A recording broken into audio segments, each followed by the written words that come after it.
the vast solitude of the Rocky Mountains, where silence stretches for miles and the sky feels impossibly close, a young immigrant girl once vanished without a sound.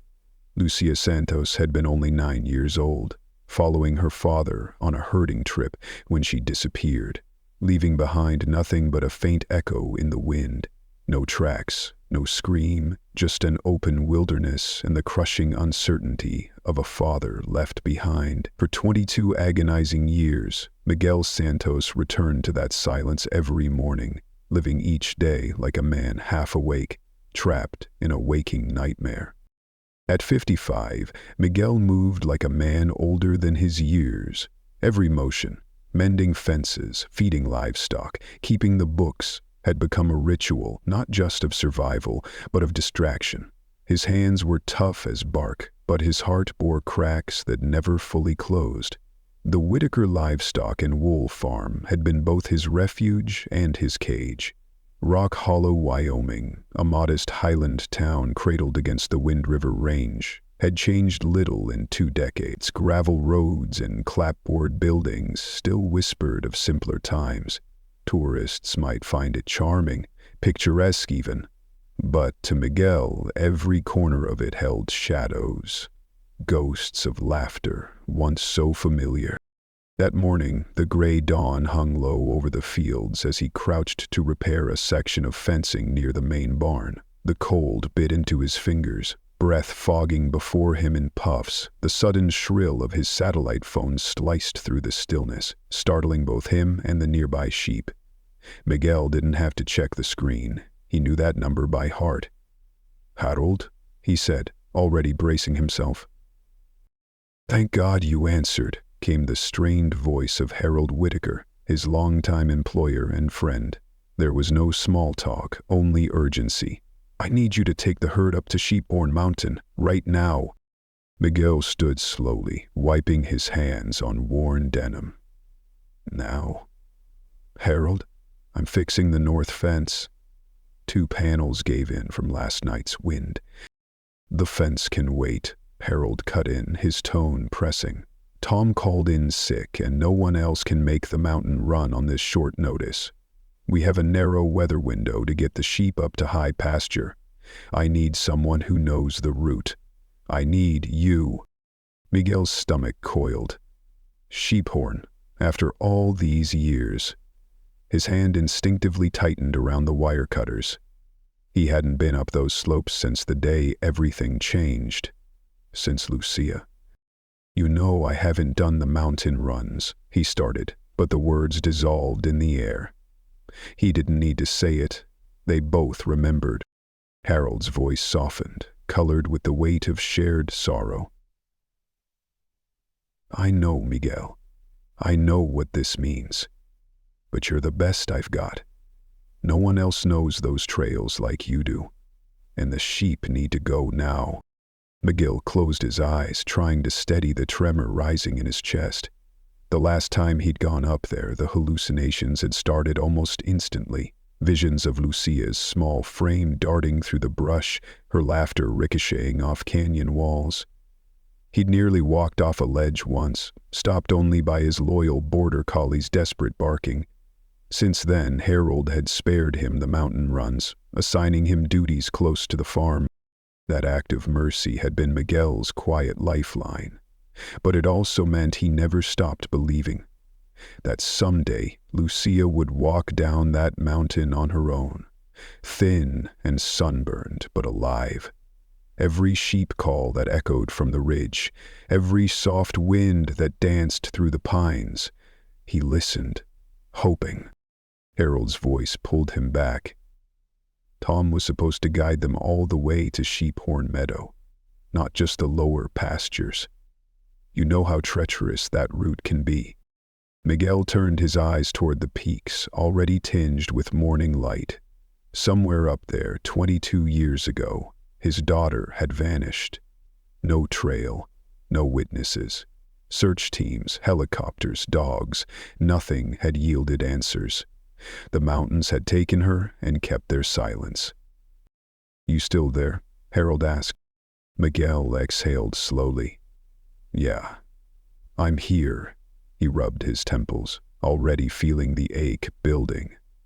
"Harold, I'm not sure I can. What if it happens again?" "Then we'll make it easier," Harold said gently. "Take the truck. Drive as far up as you can. The rest is a short hike. Just set camp, settle the herd, and head back in the morning. One night. That's all." It sounded simple, manageable, but Miguel knew better. In the old days, they had followed the ancient trails on foot, as shepherds had for generations. Trucks came later, a concession to modern convenience. The terrain hadn't changed, though. The cliffs, the echoes, the memories. He thought of the herd waiting in the pen, 23 sheep needing that mountain grass before the season shifted. The timing was everything. Too early and the snow could trap them. Too late and they'd miss the lush growth that only highland meadows offered for a brief spring window. "This is just one time?" Miguel asked, knowing the answer before it came. "Before I continue, you can get home time." "I love to leave. Home time." Harold confirmed. His voice cracked a little. "And I wouldn't ask if there were any other way. You've given me everything. I wouldn't do this to you if it wasn't an emergency." Miguel looked out at the land that had both given and taken so much. Harold had taken him in when he was just a desperate immigrant with a little girl and a broken heart. He'd given Miguel more than a job. He'd given him purpose, stability, even citizenship. How could he refuse now? With a heavy sigh, Miguel nodded, even though Harold couldn't see. "All right, I'll do it. Just this once." And somewhere, just beneath the weariness, a flicker of something long buried stirred within him. Hope. Fear. The kind of pull only a father could feel. Perhaps, just perhaps, returning to the mountain might offer more than just answers. Perhaps it would offer a reckoning. Miguel stared at the damaged fence, then at the sheep pen, then back toward the looming silhouettes of the mountains. Somewhere among those jagged ridges and whispering meadows, his little girl had become a ghost, a spirit that clung to every rock, every tree, and every gust of wind. He swallowed hard, the weight of 2 decades pressing on his chest like a boulder. "Okay," he said quietly, his voice steady but heavy. "I'll do it." Harold's gratitude was immediate, though the call ended quickly. Miguel remained standing in the early light, the sheep's soft bleating behind him and the pine-scented breeze carrying faint echoes from the hills. 22 years ago, he had been a young father, filled with wide-eyed hope and a belief in the American dream. He had imagined moving to a city, giving Lucia every opportunity this new land had to offer, but instead they'd stayed, year after year, in this sleepy mountain town.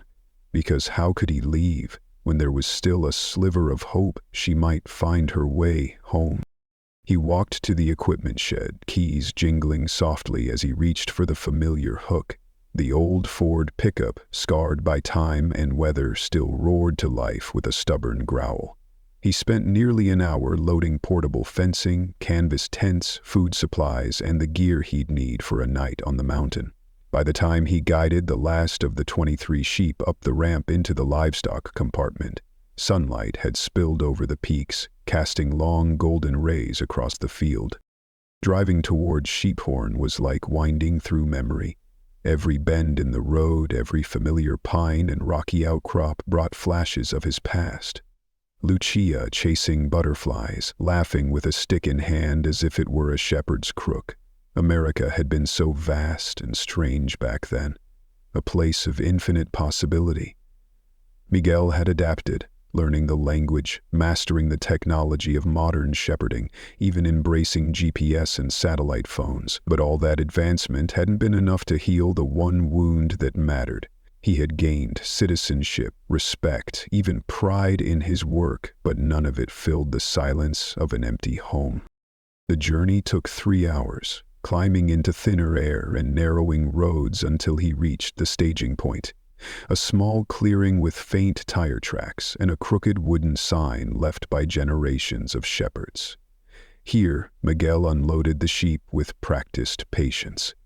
As he started the final hike toward Sheephorn Meadow, clouds were already gathering above the western ridges. The air shifted. Rain was coming. He urged his flock forward, quicker now, scanning for familiar landmarks. Halfway up, nestled into the slope, he spotted the old granite hut. Built by shepherds long gone, it had withstood time, storms, and solitude. As he reached the meadow, the vast alpine field opened before him like a painting, lush, windswept, and bordered by snow-dusted peaks. But something was different this time. Across the meadow was another herd, immense. Hundreds of sheep blanketed the grass like drifting clouds. More shocking were the dozen workers among them, far too many for a standard operation. Miguel frowned. In his experience, local farms ran modest numbers with only 1 or 2 hands. This looked corporate, industrial. Raindrops began to fall, fat and cold. Miguel led his sheep toward the hut. Its door, thick and weathered, bore the marks of years. He knocked. It creaked open to reveal a tall, broad man, likely in his 50s, with pale blue eyes and a face hardened by both weather and temperament. His cowboy hat was worn and his stare was colder than the rain. "What do you want?" the man demanded, sizing Miguel up in a glance that lingered a moment too long. "Looking for shelter. Just for the night. Storm's coming, and my sheep." The man cut him off. "I got here first. This is my hut. You need to find somewhere else." Miguel kept his tone respectful. "I understand. But there's room for both of us. The meadow's wide and the hut was built by my grandfather," the man snapped. "Out of stone from this very mountain. This isn't for some immigrant shepherd working for a no-name ranch." Miguel stiffened. The insult struck deep. Not just the words, but the bitter, ugly edge in them. He'd faced subtle prejudice before, but this was different. This was naked hostility. "I'm not here to take anything from you," he said quietly. "Just shelter from the storm." "Then you should have stayed down in the valley. Don't bring diseased animals near my herd." With that, the man slammed the door. Rain fell harder now. Miguel stood there, breath steaming, hands clenched. But after a moment he turned. There was no use arguing. He led his sheep to a flat patch 100 yards from the hut and began setting up his emergency tent. The temporary shelter wasn't ideal, but it would keep them dry. As he worked, he kept glancing back toward the massive herd. Something about it didn't sit right.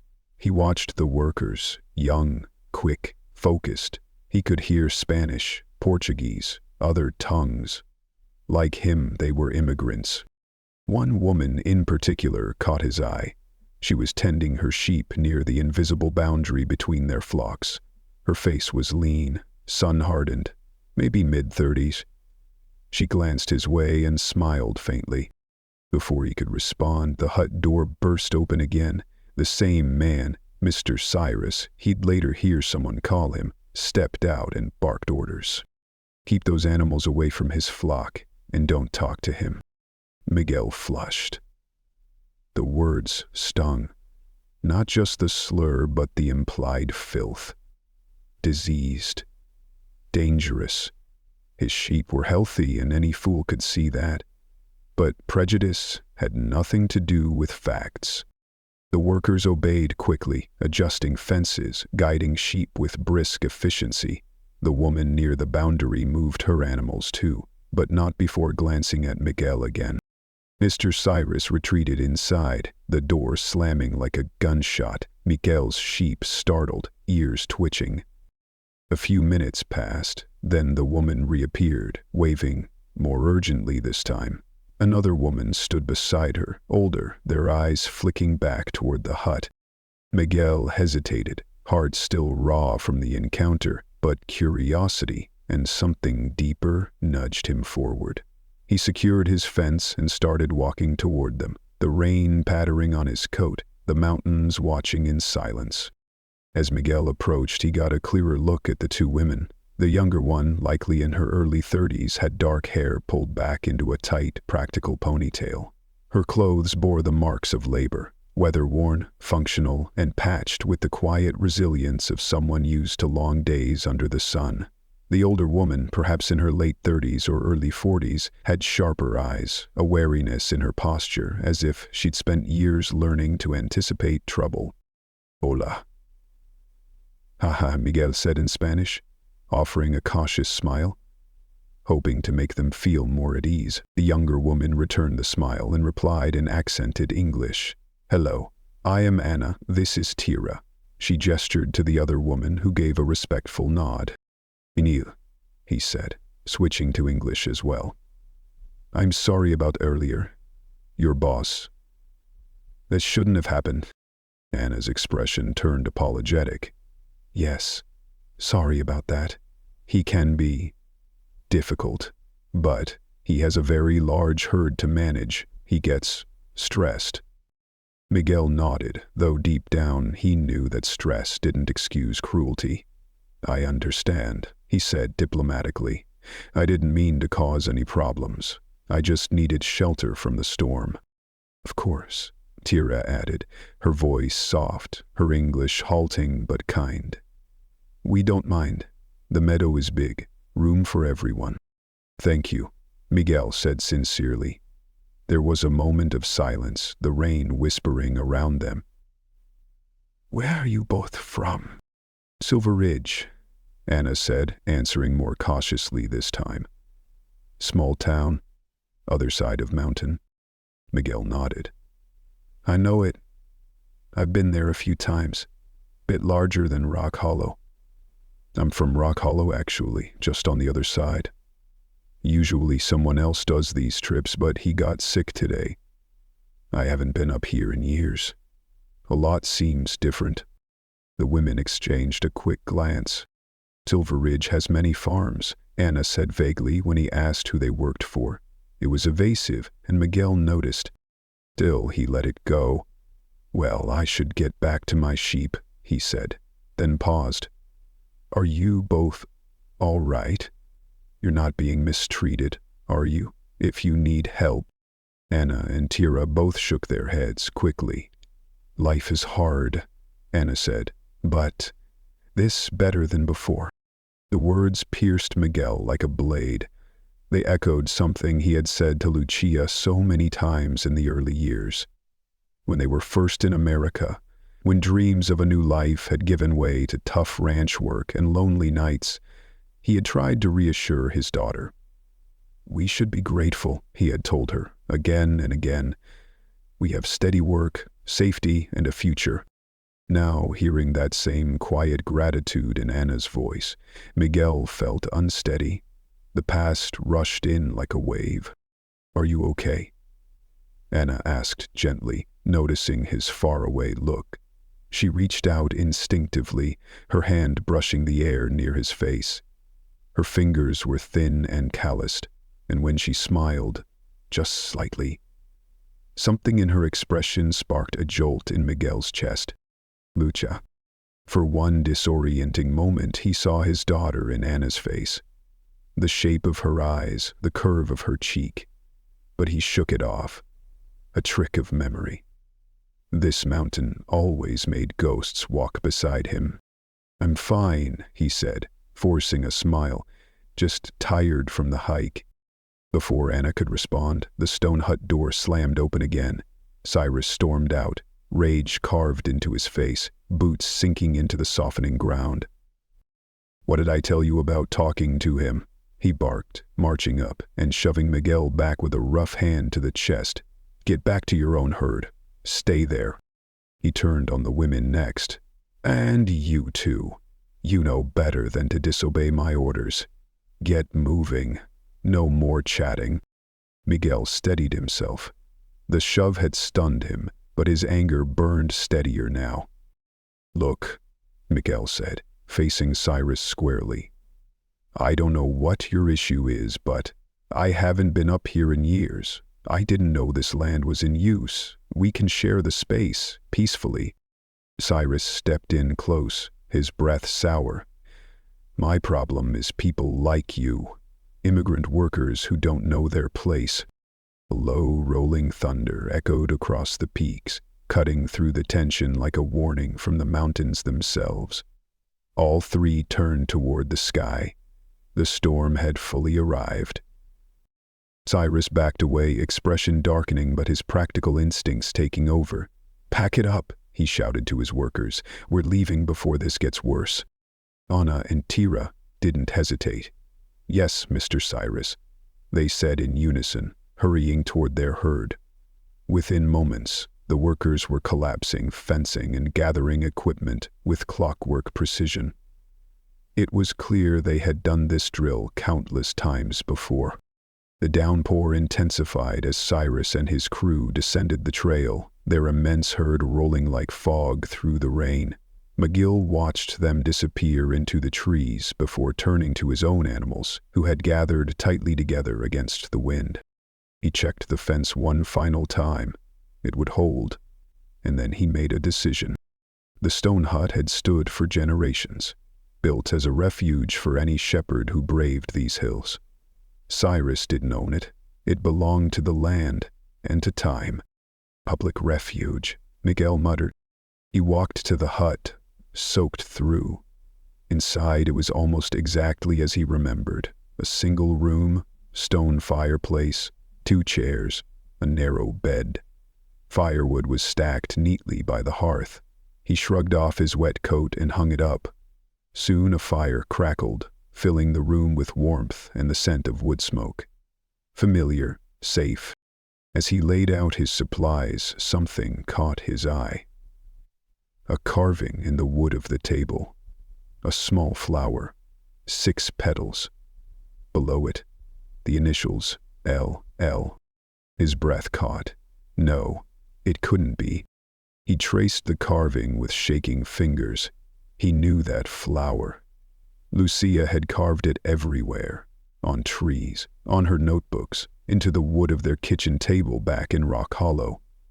Her personal emblem. Her claim. She was here, Miguel whispered. The room tilted. He dropped to his knees, searching. Near the bed, tucked in a dusty corner, something else. Small, broken, fragile, a dream catcher. Threads faded, beads missing, but unmistakable.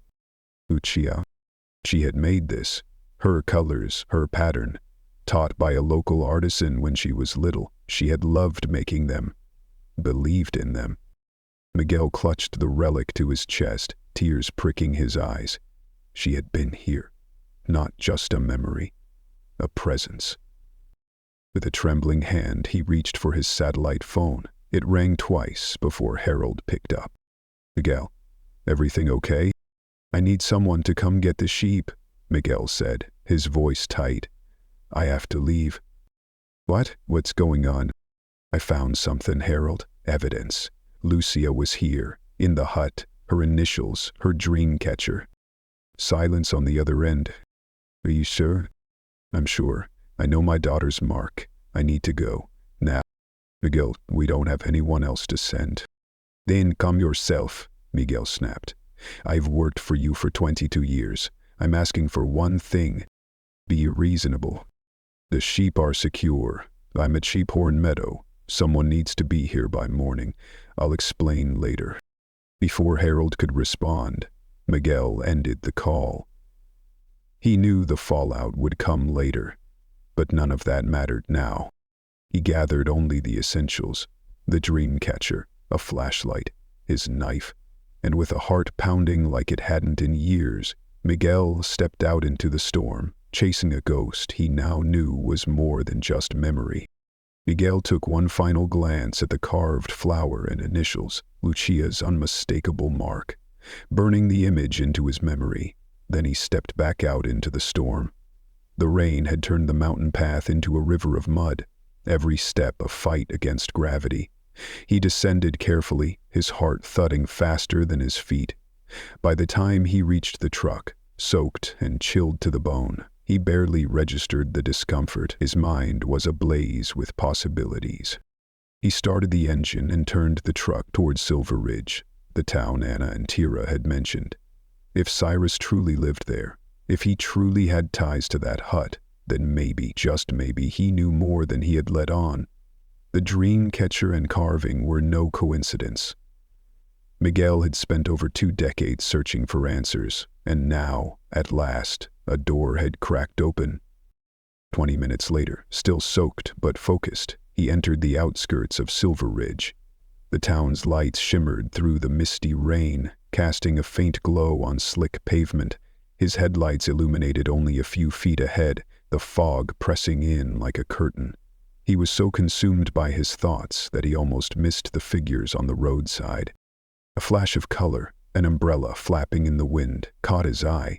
An elderly woman stood with a child, both drenched, the woman's thumb extended in the classic plea for a ride. Instinct urged Miguel to keep going. He had a lead, a mission. Time was precious, but as his headlights passed over them fully, he saw the child, no older than 10, shivering beside her grandmother. Conscience overruled urgency. He pulled over and rolled down the window, rain immediately spattering across the dashboard. "Where are you headed?" he called out.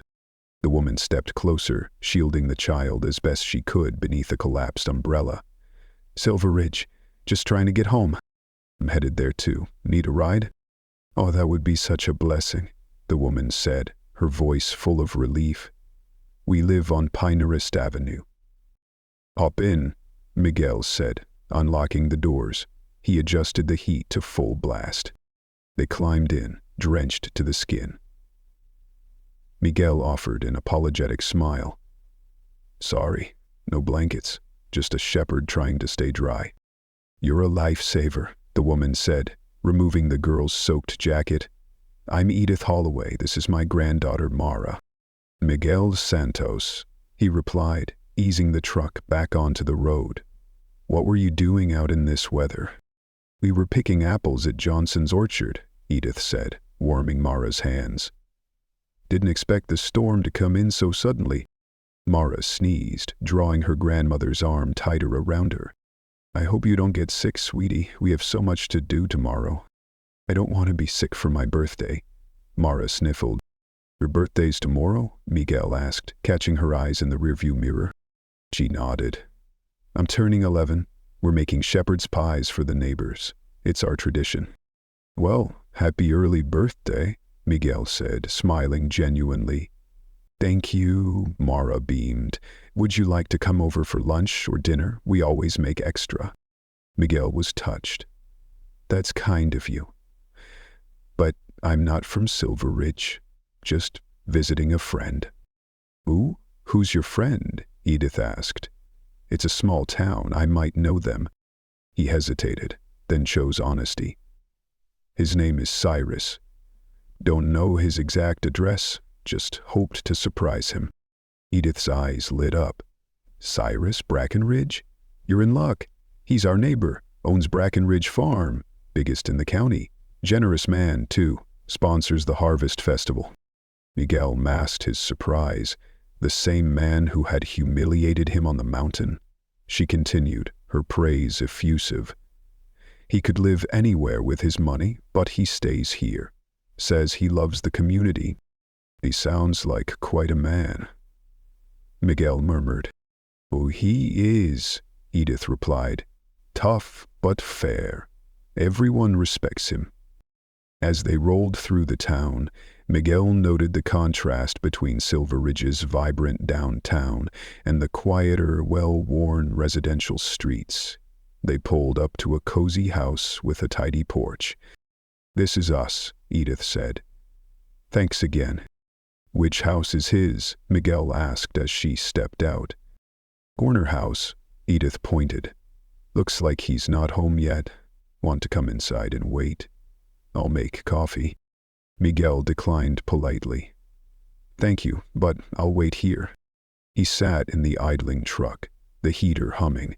The satellite phone buzzed. It had to be Harold, but he ignored it. His eyes locked on the house. Minutes later, headlights cut through the haze as a black pickup pulled in. Miguel recognized it instantly. He didn't hesitate.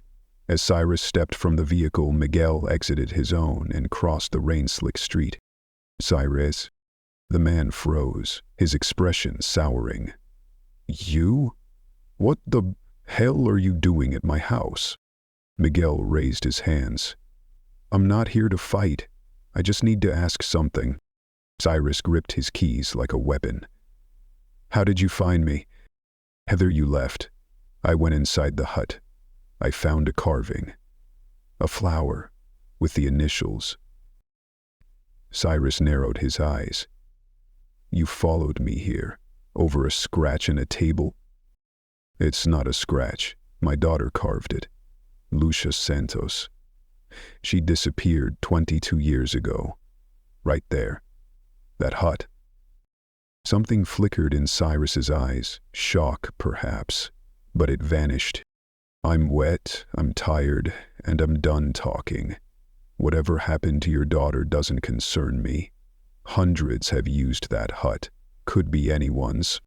"No," Miguel said firmly. "I've found her dream catcher too.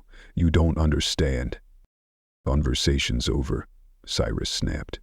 "You come near my property again, I'll call the cops." He stormed into the house, door slamming behind him. Miguel stood motionless in the rain, breath shallow. The image of Lucia's carving burned behind his eyes. He returned to his truck, anger and sorrow swirling within him. He had seen that table before, years ago. That carving hadn't been there then. As he settled into the seat, his eyes caught the decal on Cyrus's truck, a stylized sheep with the words Bracken Ridge Heritage Livestock. He made a decision. He would go to that farm. There were more answers waiting. Just then, Edith waved from her porch. He rolled down the window. "Did you miss your friend?" "No," he said carefully. "I saw him, but it wasn't the right time. He comes and goes a lot," she said. "Would you like to come in? I can show you where his farm is on a map." This time, Miguel accepted. Inside, the house was warm and welcoming. Mara was preparing baking supplies. Edith opened a drawer, retrieved a map, and circled their current spot.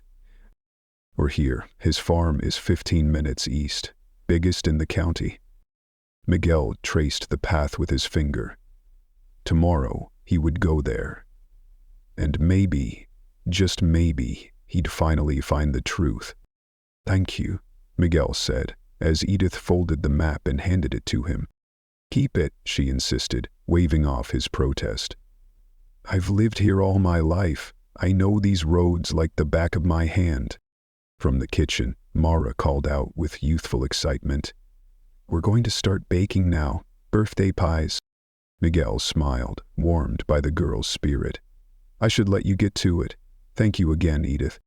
As she walked him to the door, she reminded him gently, "If you're still in town tomorrow, we'd love to have you for dinner. I meant what I said. You're a kind man, Miguel." "Thank you," he said, sincerity in every word. "For everything." Outside, the rain had softened to a light drizzle, and as Miguel stepped into his truck and pulled away, he cast a lingering glance at Cyrus's house. Somewhere within those walls, he was certain, lay a fragment of the truth about Lucia. The carving. The dream catcher. They weren't accidents, and now, with the map clutched in his hand, he had a direction. Driving slowly through unfamiliar neighborhoods, Miguel absorbed the layout of Silver Ridge. Compared to Rock Hollow, the town felt almost cosmopolitan. Real infrastructure, storefronts, even a courthouse. It was a place where people built roots.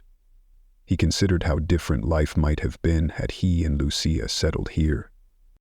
As he approached a gas station, considering a brief stop, a black pickup truck streaked past him. The logo on the rear window left no doubt: Bracken Ridge Heritage Livestock.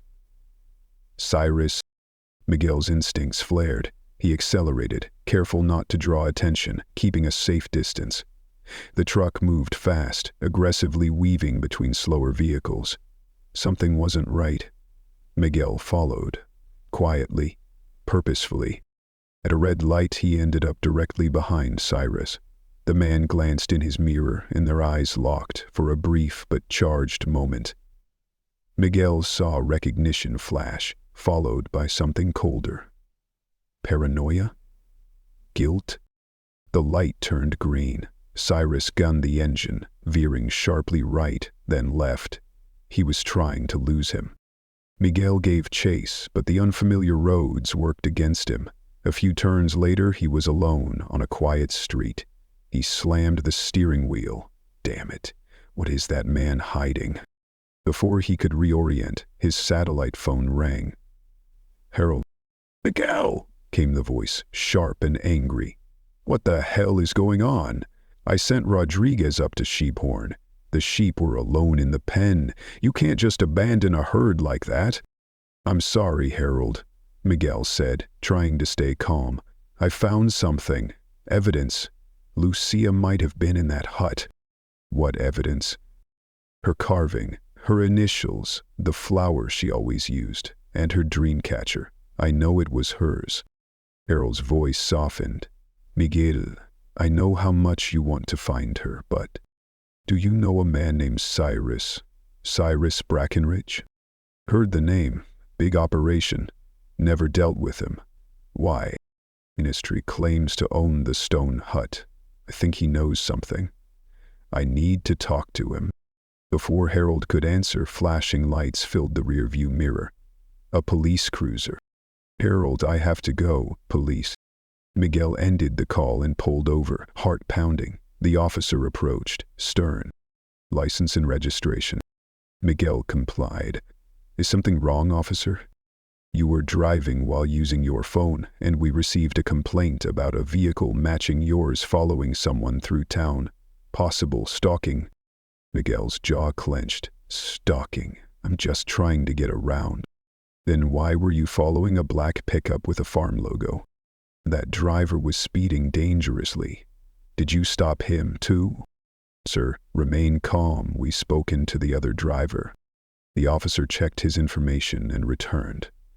Everything checks out, but consider this a warning. Avoid any behavior that might seem threatening. Are we clear? Miguel nodded. Yes, officer. As the cruiser pulled away, Miguel sat in silence. So Cyrus had called the police. That confirmed everything. He was hiding something. And now, Miguel would find out what. He drove toward the edge of town, following Edith's directions to the Bracken Ridge farm. As he approached, a large sign confirmed he had found the place. He parked at a respectful distance, not wanting to provoke. Almost immediately, he saw Cyrus's black pickup near a barn. Then Anna and Tira. The two women carried crates, loading them into a box truck. They moved with mechanical precision, their expressions subdued. Moments later, Cyrus and another man, broad-shouldered, bald, emerged from a building and climbed into the truck's cab. The women entered the back. The truck started up and rolled out, heading toward the mountain roads. Miguel followed, keeping far enough to remain unseen. The roads narrowed, the rain returned, and fog rolled in over the foothills.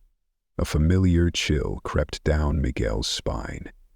Something about this felt wrong. Eventually, the truck stopped in a clearing. Miguel parked out of sight. Through the mist, he saw Cyrus and the bald man help Anna and Tira out of the truck, still holding their crates, which now appeared to contain canned goods. The women looked beaten. Not physically, but spiritually. Miguel followed, moving quietly through the brush. They hiked 10 minutes up a rocky path before arriving at a strange structure. It looked like a cave reinforced with granite and timber, an improvised dwelling hidden in the mountain. Miguel's pulse quickened. This wasn't just a delivery. This was something hidden, something secret. He crouched behind a boulder, heart pounding, as the group disappeared into the cave's shadowy entrance. Whatever was happening here, it was connected to Cyrus and perhaps, just perhaps, to Lucia. And Miguel was going to find out the truth, no matter what it cost. As the group disappeared into the strange structure, Miguel edged closer, ducking behind a large boulder about 30 yards away. His fingers gripped his satellite phone, ready to call for help, but he hesitated. What was he really witnessing? A storage shed? A hidden shelter? Or something far more sinister? 15 minutes passed, then Cyrus and his companion emerged, without Anna and Tira. The burly man secured a heavy padlock on the wooden door before the two turned to head back down the trail. Miguel crept along the hillside, sticking to the shadows of rocky outcrops, but loose stones underfoot betrayed his position. A small avalanche of pebbles rolled down the slope, alerting the men. "Who's there?" Cyrus shouted, scanning the terrain. Miguel tried to retreat, slipping silently between patches of cover, but the terrain worked against him. Suddenly, Cyrus's companion spotted him. "There!" he yelled, pointing as both men charged up the hill. Miguel stood his ground as Cyrus closed in, his face a mask of fury. "You again? You're stalking me. What are you, some kind of cop? CIA?" "I'm not the police," Miguel said, voice low but steady. "I told you, I just want to know what happened to my daughter. And now, I want to know what you're doing with those women." Cyrus exchanged a tense glance with the other man. "You've seen too much. No more talking." They advanced, clearly intending to subdue him. Instinct took over. Miguel dropped into a defensive stance, the muscle memory of street fights from his youth in Peru rising within him. As the burly man lunged, Miguel sidestepped and drove an elbow into his solar plexus, following with a clean uppercut to the jaw. The man dropped, dazed, but Cyrus tackled him from the side. They rolled in the mud, grappling for control. Miguel felt the weight of Cyrus pin him. Then, out of the corner of his eye, steel, a knife. Miguel bucked hard, throwing Cyrus off just enough to grab a nearby rock. As the blade arced toward him, Miguel swung. Crack. Cyrus fell, blood streaming from his temple, the knife tumbling from his hand.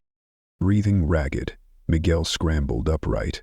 Both men were unconscious. He grabbed his satellite phone and called emergency services, reporting his location and the nature of the incident. Then he turned to the locked door. Rage and urgency fused into adrenaline. With the same bloodied rock, he pounded the padlock until it snapped. The door creaked open, and a wave of rot hit him. The stench of waste, decay, and unwashed flesh clawed at his senses. Gagging, Miguel entered. The interior was pitch dark. He called out, "Anna? Tira?" His eyes adjusted. On the dirt floor, scattered scraps of food, excrement, and tattered blankets surrounded a cluster of huddled figures. He rushed forward. Anna, Tira, and 3 more young women. All lay limp, their eyes glassy, breathing shallow. "What did they do to you?" he whispered, checking for pulses. Each woman seemed sedated, and then something caught his eye. Dozens of identical carvings lined the cave walls, the flower, her flower, and beneath each, Lucia Santos. Miguel dropped to his knees. He looked down and saw a fresh carving at Anna's feet, a stone still in her hand. His breath left him in a shudder. Anna was Lucia. His daughter had been here, surviving, marking her existence in the only way she could, through her symbol. The sound of sirens cut through the fog like divine intervention. Red and blue lights glowed eerily in the mist as patrol cars and an ambulance climbed the winding trail. Miguel stumbled outside, waving them down. "Over here," he shouted. Officers approached, cautious, hands near their weapons. "I'm the one who called," he said. "The men are over there." They checked the unconscious men and confirmed they were alive, though Cyrus's head wound was serious. "What happened here?" asked a female officer, her badge reading Sergeant Reyes. "Self-defense," Miguel said, lifting scraped hands. "They attacked me. I found women locked inside, drugged. Immigrants." Reyes nodded to officers who entered the cave with flashlights. Paramedics moved quickly, securing Cyrus and his accomplice to stretchers and cuffing them. Miguel pointed toward the cave. "There are 5 women. One of them, she might be my daughter. She disappeared 22 years ago." Sergeant Reyes's gaze softened. "We'll get them out. We'll help them." Soon, the women emerged, eyes blinking against the brightness, bodies limp and trembling. Blankets were draped over them. Miguel moved to Anna's side. "Anna," he said gently, brushing damp hair from her face. "You're safe now." Her eyes fluttered open, trying to focus. The medic next to him checked her pulse. "Heavy sedation," he told Miguel. "We need to get them to the hospital immediately." "I'm coming with her." "Follow the ambulance, Silver Ridge Memorial." As the rescue operation continued, Sergeant Reyes returned. "We're securing the area," she said.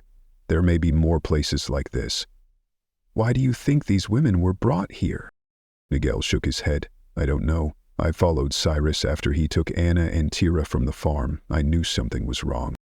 "Good instincts," Reyes replied. "We'll need a statement. But first, go with her." Miguel raced to his truck, trailing the ambulances through the misty mountain roads, heart pounding with something between terror and hope. Lucia. The carving, the dream catcher, Anna's mannerisms, the symbols in the cave. He followed the flashing lights to Silver Ridge Memorial, mind swirling. That morning, he'd been just a shepherd. Now he was the rescuer, the witness. Perhaps the father who finally found what was lost. Outside the ER, the women were rushed through the doors. Miguel tried to follow but was stopped by a nurse. "Sir, please wait in reception. The doctors need space." He nodded, stepping back. And for the first time in 22 years, Miguel dared to hope, truly hope, that the silence left behind in the mountains might finally give way to truth.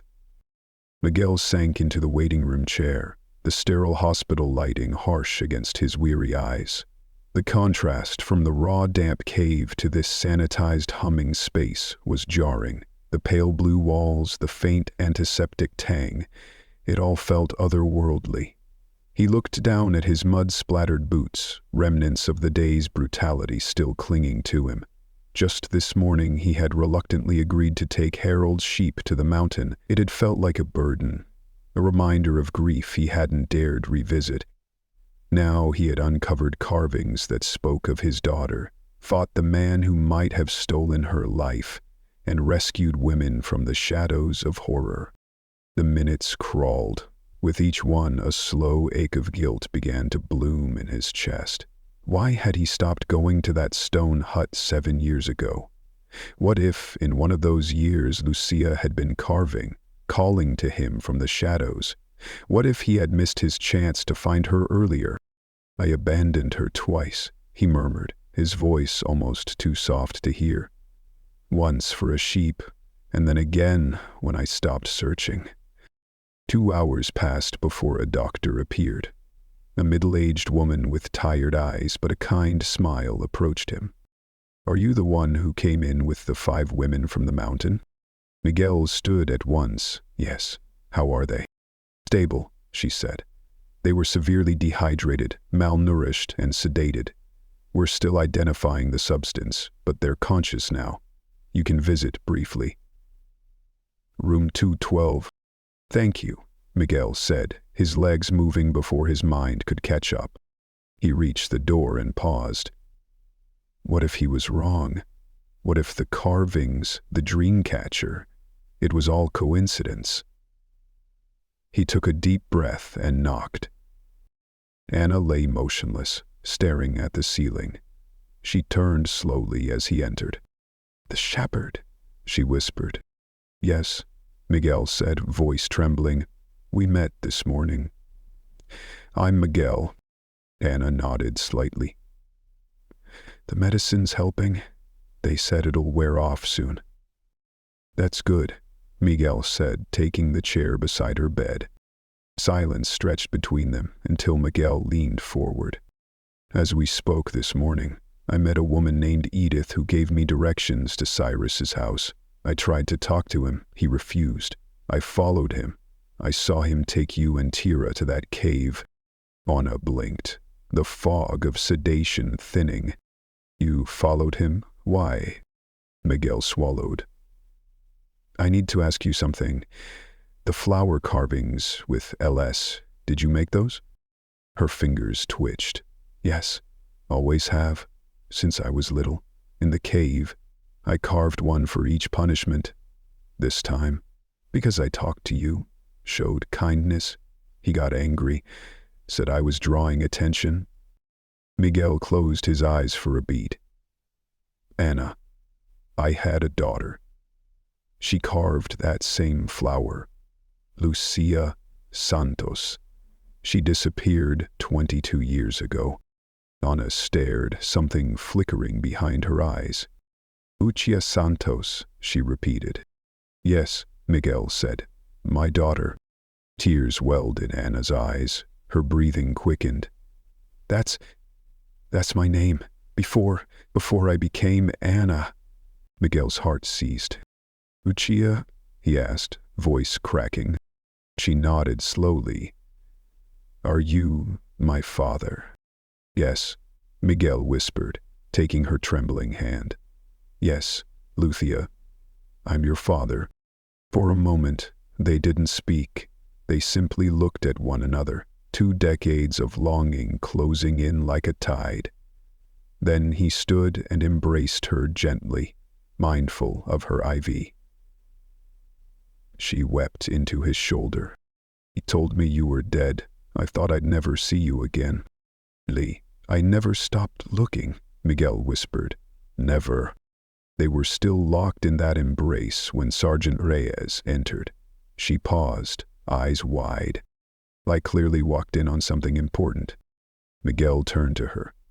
This is my daughter, Lucia Santos, the woman you knew as Anna.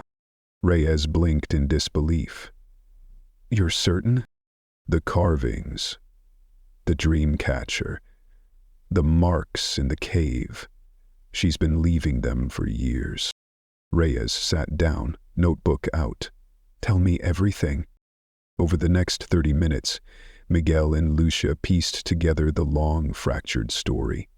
How Cyrus had taken her, how he'd told her her father had fallen from a cliff, how he'd kept her in a hidden bunker under the stone hut.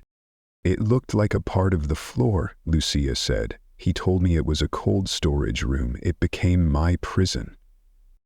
And this was Cyrus Brackenridge? Reyes asked.